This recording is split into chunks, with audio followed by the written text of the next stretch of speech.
আমাদের দেশের চেয়ে হাইয়েস্ট ফ্যাসিলিটি তাদেরকে দিয়েছি, যেটা আমার যতটুকু জানা।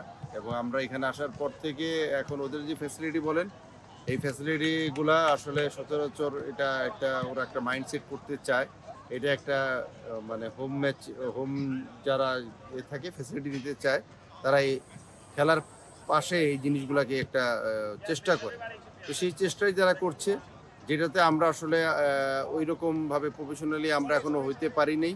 সেইজন্য আমরা অনেক সময় চিন্তা করি যে না আমরা হয়তো সবচেয়ে বেস্ট তাদেরকে দিয়ে আমরা করব। কিন্তু আসলে ফুটবল বলেন, এটা হোম ম্যাচ, হোম অ্যাডভান্টেজ এগুলোর জন্যই কিন্তু ফিফা অনেক আইন করে, এএফসি অনেক আইন করে। তো সেখান থেকে আমাদেরকে বেরিয়ে আসতে হবে। ফুটবলটাকে আমরা যখন পেশাদারিত্ব বলে নিয়ে আগাচ্ছি, আমাদেরও ডে বাই ডে সেই জায়গায় ইমপ্রুভ হইতে হবে। গতকাল রাতে আমরা জার্নি করে আসছি। আমাদের জার্নিটা ছিল ব্যাংকক হয়ে আবার হংকংয়ে আসা। তো জার্নির ক্লান্তিটা ছিল এবং তার আগের দিন ম্যাচ খেলা সব কিছু মিলিয়ে হংকংয়ে যখন রাত্রে পৌঁছেছি তখন রাত কিন্তু সবার রুমে যেতে যেতে প্রায় রাত 2টা বেজে গেছে। তো সকালবেলায় আমাদের ব্রেকফাস্টে করার পরে আমরা কিছু যে এই জিনিসগুলো করা হয়েছে, যে আমাদের প্লেয়ারদেরকে রিকভারি যে সেশনটা বলে সেই সেশনটা করা হয়েছে।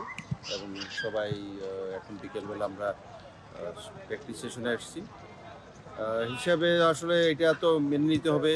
এক খেলা আমরা ওখানে হেরে আসছি হোম ম্যাচে, এখানে আসছি। ওরা যদি আমাদের হোম ম্যাচে যে জিতে আসতে পারে, কেন আমরা পারবো না? সেই চেষ্টাই আমাদের মধ্যে আছে।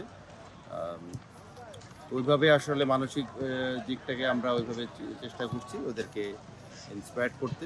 দেখেন, যেখানেই যাই আপনার হোম ম্যাচ খেলতে গেলে হোম ক্রাউডটাই বেশি থাকে। আমাদের দেশেও সেম আমাদের হোম ক্রাউডই ছিল। তো এরকম এক্সপিরিয়েন্স আমাদের সবসময়ই হচ্ছে। আমরা যখনই বাইরে গিয়ে খেলেছি এরকম এক্সপিরিয়েন্সের মধ্যেই আমাদের খেলে আসতে হয়েছে এবং এটাই নিয়ম। এই নিয়মের মধ্যেই থেকেই খেলতে হবে। হয়তো বাইরের দর্শক যতটুকুই করে, মাঠে তো খেলতে হবে প্লেয়ারদেরকেই।